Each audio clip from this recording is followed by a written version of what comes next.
man to have ever lived. When asked about rich people, you probably think of Bill Gates, Rockefeller, Warren Buffett, Carlos Slim, or the Rothschild family. But according to historians, the richest man to have ever lived was an Islamic Malian king named Mansa Musa. Mansa meaning king.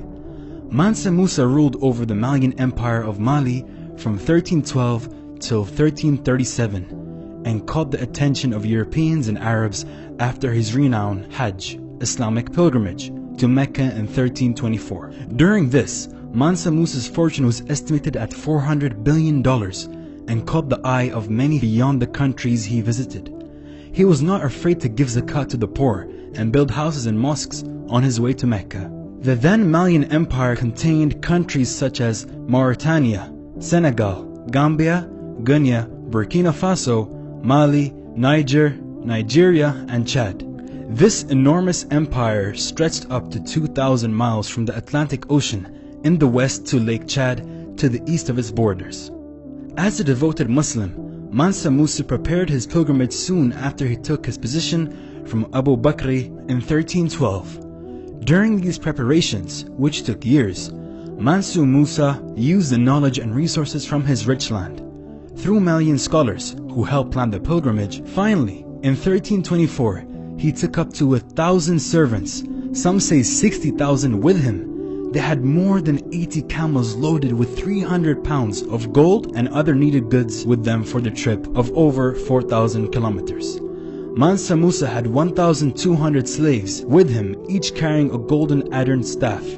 During his voyage, he stopped in the Egyptian cities, Alexandria and Cairo, where he attracted the Arabs and Europeans' interest. Due to his act of kindness, it is said that he gave away most of his gold to whom he met, especially to the poor on the streets of Cairo and Alexandria. But he also helped building mosques each Friday on his way to Mecca. His act of kindness was felt years later in Egypt. Soon, Mansa Musa was a known man in the Arab world and in Europe. There have been tales from the Italian merchants and Egyptians about the sub-Saharan African Muslim king who was loaded with gold. This earned Mansa Musa a spot on the maps drawn by Arabs and Europeans. One of these maps were the Italian map. Coming back home, Mansa Musa brought with him Arab scholars, architects, and bureaucrats to help him build the historic building we now have in Gayo and Timbuktu. Timbuktu became a famous scholarly, cultural, and flourishing trade city in these years, a city to which people from Europe, Asia, and Northern Africa came to learn, trade, and live. The legacy of these Arab Andalusian architects consists of a few masterpieces like the Jinguerbir Mosque, which is a part of the University of Timbuktu. It contains the Masjid of Sidi Yahya and Sankour. Other notable buildings are the Palace of Madagou and the University/Masjid of Gao. As the amounts of madaras and libraries grew together with the Islamic knowledge, at the same time, Islamic leaders in kingdoms increased the exchange of commerce, scholars, and poets. This made Timbuktu the center of Islamic studies and trade in sub-Saharan Africa.